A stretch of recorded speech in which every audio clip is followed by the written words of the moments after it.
Hello students. तो आज हम डिस्कस करने जा रहे हैं how to balance a chemical equation. तो हमने अपने लास्ट लेक्चर पे भी बात किया था कि केमिकल इक्वेशन क्या होती है। जब सिंबॉलिक रिप्रेजेंटेशन पे हम केमिकल रिएक्शन को लिखते हैं उसे केमिकल इक्वेशन बोलते हैं। और हमने उस पर 3 पॉइंट पढ़े थे। उनमें से एक मेन पॉइंट ये था कि chemical equation should be balanced, कि केमिकल इक्वेशन कैसी होनी चाहिए, बैलेंस होनी चाहिए। क्यों होनी चाहिए? बिकॉज हमने एक लॉ पढ़ा था, law of conservation of mass. ये मोस्ट इंपॉर्टेंट लॉ है आपकी केमिस्ट्री पे कि law of conservation of mass. अब ये लॉ बोलता क्या है? ये लॉ बोलता है कि जो मास होता है किसका, रिएक्टेंट का, वो इज इक्वल टू होना चाहिए किसके, प्रोडक्ट के मास के साथ। कि रिएक्टेंट का मास इज इक्वल टू होना चाहिए प्रोडक्ट के मास के साथ। या फिर मैं बोल सकता हूँ जो नंबर ऑफ एटम्स होंगे कहाँ पर, हमारे रिएक्टेंट पे, इज इक्वल टू होने चाहिए number of atoms in product. कि जितने नंबर रिएक्टेंट में होंगे उतने ही नंबर आपके प्रोडक्ट में भी होने चाहिए। फॉर एग्जांपल एक सिंपल सा एग्जांपल की बात करता हूँ। सिंपल सा एग्जांपल, कार्बन प्लस ऑक्सीजन। जब इसकी प्रेजेंस में, कार्बन ऑक्सीजन की प्रेजेंस में जलेगा तो क्या बनेगा, बर्निंग ऑफ कोल जिसे हम भी बोलते हैं। तो यहाँ पर बनेगा CO2 गैस। तो बेसिकली यहाँ पर क्या था, जो कार्बन था, जो कोल था, वो ऑक्सीजन की प्रेजेंस पे बर्न हो रहा था और क्या बना रहा था, CO2। अब यहाँ पर चेक करते हैं number of carbon atom, number of elements check करते हैं, नंबर ऑफ एलिमेंट्स। सबसे पहले बात करता हूँ कार्बन की और ऑक्सीजन की। दो तरह के ही एलिमेंट हैं आपके पास, कार्बन और ऑक्सीजन। तो number of atoms in reactant, पहले तो मैं रिएक्टेंट पे देखूंगा, फिर मैं देखूंगा number of atoms in product. तो ध्यान से देखिए, जो कार्बन है ये आपका रिएक्टेंट है, ये है आपका रिएक्टेंट और ये बना आपका प्रोडक्ट। रिएक्टेंट हम हमेशा लेफ्ट हैंड साइड की तरफ लिखते हैं, प्रोडक्ट लिखते हैं हम राइट हैंड साइड की तरफ। तो जो कार्बन है वो हमारे रिएक्टेंट पे कितने एटम है उसके, एक ही एटम है, तो यहाँ पर लिख देंगे हम 1। अब number of atom in product, product पे कार्बन कितना है, एक ही है। दोनों कैसे हैं, इज इक्वल हैं, बराबर हैं। अब ऑक्सीजन को देखेंगे तो number of atom in reactant oxygen पे कितने हैं, O2, मतलब कितने हैं, 2 हैं। और ये प्रोडक्ट में भी कितने हैं, O2, तो यहाँ पर भी कितने हैं, 2। अब एक चीज़ बताना चाहूँगा कि जिस तरह से हमने यहाँ पर लिखा है CO2, तो यहाँ पर सिर्फ ऑक्सीजन का 2 है। अगर मैं इस चीज़ को ऐसे लिखता CO और पूरे का ब्रैकेट होता और फिर लिखता 2, तो ये किसका 2 होता था, ऑक्सीजन का भी 2 होना था और कार्बन का भी 2 होना था। दोनों यहाँ पर दो दो एटम होते, पर यहाँ पर क्या है, CO2, यहाँ पर सिर्फ ऑक्सीजन का 2 है। तो देखिए रिएक्टेंट पे भी ऑक्सीजन कितने थे, 2 थे, और प्रोडक्ट पे भी कितने हैं, 2 हैं। तो ये रिएक्शन ऑलरेडी बैलेंस्ड है। क्लियर है जी? तो नेक्स्ट अब चेक करते हैं कि किस तरह से, ये भी एक मेथड है बैलेंस करने का इक्वेशन को, केमिकल इक्वेशन को। एक और मेथड जो आपकी 10th NCERT बुक पे दे रखा है कि किस तरह से करते हैं। मैं एग्जांपल लेता हूँ Fe, आयरन। जब ये वाटर की प्रेजेंस में बनेगा Fe3O4 प्लस H2। अब इस रिएक्शन को बैलेंस करना पड़ेगा। तो सबसे पहला हम क्या करेंगे, स्टेप नंबर वन। तो स्टेप 1 पे हम क्या करते हैं, जितने भी केमिकल फार्मूलाज दे रखे हैं इनके बाहर बॉक्स बना देना है। क्या करेंगे हम, box around the each formula.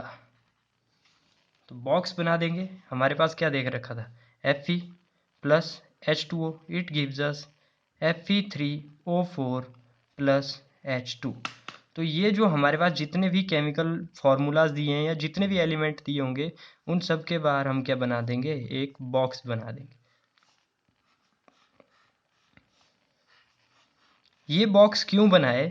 ये बॉक्स इसलिए बनाए कि इन बॉक्सेस के अंदर हमें कुछ भी नहीं लिखना है। बॉक्स के अंदर कुछ भी नहीं लिखना है, मतलब नो चेंज, कोई चेंज नहीं होएगा इन बॉक्सेस के अंदर। जो जैसा है वो वैसा की वैसा ही रहेगा। हमें चेंज करना है, कहाँ पर चेंज करेंगे? जो बॉक्सेस के बाहर है यहीं पे हम चेंज करेंगे, हम इन बॉक्सेस के अंदर चेंज नहीं करेंगे। अब स्टेप नंबर टू क्या बोलता है? स्टेप नंबर टू बोलता है कि आपने क्या करना है, number of atoms of different element जो यहाँ पर दिए गए हैं उनको राइट डाउन करना है। Right the number of atoms of different element. तो हमारे पास दे रखे हैं एलिमेंट, कौन कौन से एलिमेंट दे रखे हैं? हमारे पास एलिमेंट दे रखा है आयरन, हाइड्रोजन, ऑक्सीजन। सिर्फ ये तीन ही है, आयरन, हाइड्रोजन, ऑक्सीजन। यहाँ पर भी देखेंगे आयरन, ऑक्सीजन, हाइड्रोजन, सिर्फ तीन ही है। और यहाँ पर जो हम बात करते थे number of atoms in reactant, number of atoms in product. तो आयरन कितने हैं हमारे रिएक्टेंट पे? तो यहाँ पर देखेंगे आयरन है हमारा रिएक्टेंट पे सिर्फ एक, और प्रोडक्ट पे कितना है? 3। हाइड्रोजन कितना है? 2, और प्रोडक्ट पे हाइड्रोजन कितना है? 2। ये तो बैलेंस हाइड्रोजन। अब ऑक्सीजन, ऑक्सीजन है आपके रिएक्टेंट पे 1, पर आपके प्रोडक्ट पे कितने हैं? 4। तो हमने यहाँ पर देखा कि ये जो आयरन है और ये जो ऑक्सीजन है ये दोनों अनबैलेंस हैं, तो भाई इन्हें क्या करना पड़ेगा? बैलेंस करना पड़ेगा। तो इसके बाद एक और देखते हैं, नेक्स्ट स्टेप आपका स्टेप नंबर 3। आपने क्या करना है, वहाँ से बैलेंसिंग स्टार्ट करनी है उस कंपाउंड से जिसके पास मैक्सिमम नंबर ऑफ एटम होंगे, चाहे वो आपके रिएक्टेंट पे हो या फिर आपके प्रोडक्ट में हो। तो क्या करना है, स्टार्ट करनी है अब बैलेंसिंग, कहाँ से? From the compound having maximum number of atoms. जिसके पास मैक्सिमम नंबर ऑफ एटम्स होंगे, हो सकता है वो रिएक्टेंट का हो सकता है वो प्रोडक्ट का हो। ठीक है जी। तो हमने क्या किया, जैसे मैंने रिएक्शन देखी, हमारे पास रिएक्शन थी ये, तो मैक्सिमम नंबर ऑफ एटम्स कहाँ पर होंगे? यहाँ पर देखो नंबर ऑफ एटम सिर्फ एक ही है इस एलिमेंट के पास, इसके पास 2 और 1 3, यहाँ पर 3 और 4 7 एटम है, यहाँ पर कितने? 2 ही एटम है। यहाँ पर कितने हुए? 4 और 3 7 एटम, यहाँ पर 1 और 2 3, और यहाँ पर 1। तो सबसे ज़्यादा किसके पास होंगे? Fe3O4 के पास। तो हम बैलेंसिंग स्टार्ट कहाँ से कर रहे हैं अब? Fe3O4। सबसे पहले मैं ऑक्सीजन को बैलेंस कर रहा हूँ, ऑक्सीजन को बैलेंस कर रहा हूँ। तो ऑक्सीजन एलिमेंट यहाँ पर लिख दिया मैंने ऑक्सीजन। आपके रिएक्टेंट पे कितने नंबर ऑफ एटम थे और प्रोडक्ट पे कितने थे? तो हमने अभी अभी देखा था कि आपके जो रिएक्टेंट पे थे वो था 1 और प्रोडक्ट पे था 4। तो रिएक्टेंट पे लिख दिया 1 और प्रोडक्ट पे लिख दिया 4। अब देखो दोनों को बराबर करना है, तो मेरे को क्या करना पड़ेगा? मेरे को रिएक्टेंट वाले को मल्टीप्लाई करना पड़ेगा किससे? 4 से, और हमारे पास आ जाएगा 4। अब दोनों क्या हो गए? बराबर हो गए, बैलेंस हो गए। अब जो काम हम करते जा रहे हैं हम वैसे की वैसे लिखेंगे। जहाँ पर मैं सर्कल कर रहा हूँ, अगर मैं रिएक्टेंट के पास सर्कल कर रहा हूँ तो रिएक्टेंट पे ही मेरे को चेंज करना है। तो अब हम फिर से रिएक्शन को लिखेंगे। हमारे पास रिएक्शन थी Fe plus H2O, it gives us Fe3O4 plus H2। और इनको हमने कैसे लिखा था? बॉक्सेस पे लिखा था। अब देखिए कहाँ पर चेंज हुआ है? रिएक्टेंट पे चेंज हुआ है। तो रिएक्टेंट का ऑक्सीजन कहाँ पर है? इधर है। तो यहाँ पर चेंज हुआ था तो हम 4 कहाँ लिखेंगे? इधर 4 लिख लेंगे। यहाँ पर क्या लिख लिया मैंने 4। क्यों लिखा? क्योंकि हमने इसको बराबर करना था ऑक्सीजन को, तो नंबर ऑफ एटम बराबर करने थे, तो मैंने क्या लिख लिया यहाँ पर 4 लिख लिया, तो ये रिएक्टेंट पे चेंज हुआ।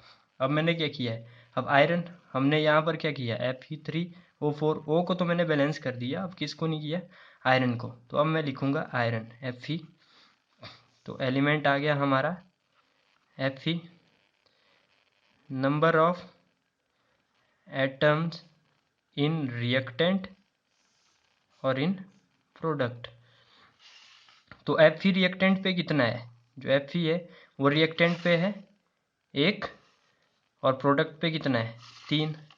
तो रिएक्टेंट पे कितना है 1 और प्रोडक्ट पे कितना है 3। अब फिर से देखेंगे, दोनों को बराबर करने के लिए मेरे को क्या करना पड़ेगा, रिएक्टेंट वाले को मल्टीप्लाई करना पड़ेगा 3 से, और मेरे पास आ जाएगा 3, दोनों क्या हो गए, बराबर हो गए। फिर से मैं रिएक्शन लिखूंगा Fe प्लस, हमारे पास आ गया था 4H2O, it gives us Fe3O4 plus H2। मैंने ये जो सर्कल किया है ये कहाँ पे किया है, रिएक्टेंट वाले पे किया है, और किसको किया है, आयरन को किया है। तो मैं जो 3 है जो सर्कल पे लिखा है इसको भी कहाँ लिखूंगा, जिस वाले को हम बैलेंस कर रहे थे Fe, तो इसके आगे भी क्या लिख दिया मैंने Fe।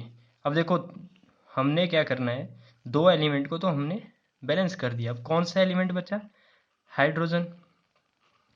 वैसे तो हाइड्रोजन पहले बैलेंस था, 2-2 थे, पर जैसे ही हमने ऑक्सीजन को बैलेंस करना चाहा तो हमारा जो हाइड्रोजन थे नंबर ऑफ एटम वो चेंज हो चुके हैं।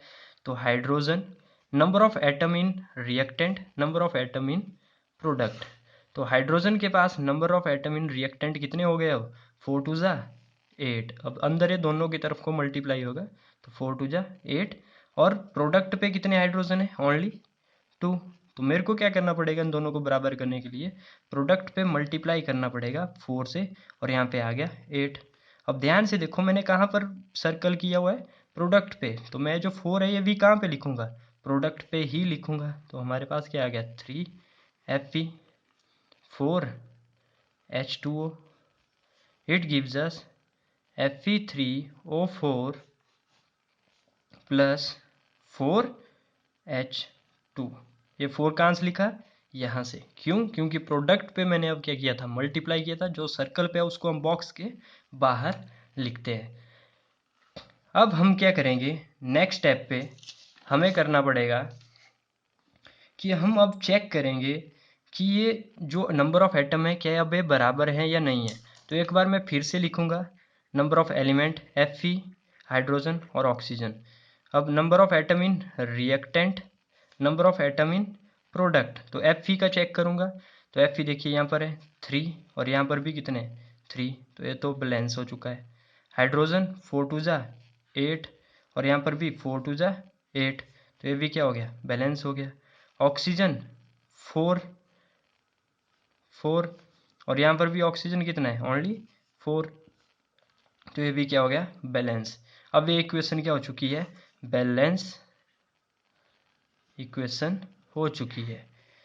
एक और स्टेप हम इस पे ऐड करते हैं, स्टेप नंबर 4 जिसे मैं बोल सकता हूँ, उसको हम उस स्टेप पे हम क्या लिखते हैं कि जो बैलेंस इक्वेशन है उस पे हम इनकी फिजिकल स्टेट भी लिखते हैं। फिजिकल स्टेट क्या हुई, सॉलिड, लिक्विड, गैस और एक्वस। एक्वस क्या हुआ, जब सॉल्यूशन एक्सेस ऑफ वाटर पे होएगा, जब सॉल्यूशन एक्सेस ऑफ वाटर पे होएगा तो उसे हम बोलते हैं एक्वस। तो हम क्या करेंगे, अब जो बैलेंस इक्वेशन है हमारे पास, अब बॉक्सेस भी हटा सकते हैं, 3Fe plus 4H2O, it gives us Fe3O4 plus 4H2। अब इनकी physical state, iron, iron solid form में होता है। H2O यहाँ पर मैं लूँगा गैसियस फॉर्म में, क्यों, क्योंकि ये बिहेव कर रहा है एज अ स्टीम। ये जो Fe3O4 है ये भी आपका बनेगा सॉलिड, और 4H2 बन जाएगा आपका गैसेस। अब एक कंप्लीट बैलेंस इक्वेशन है जिस पे हमने इसको इनकी फिजिकल स्टेट्स भी लिखी। फिजिकल स्टेट्स क्यों लिखी, ताकि ये हमारे लिए मोर इन्फॉर्मेटिव बन जाए, ज़्यादा से ज़्यादा इन्फॉर्मेशन हमें दे। तो आपके लिए अब एग्जाम्पल रहेगा कमेंट बॉक्स पे इस इक्वेशन को बैलेंस करके लिखना है, आपके लिए होमवर्क रहेगा। आपने बैलेंस करना है NaOH plus H2SO4, it gives us Na2SO4 plus H2O. Thank you for listening.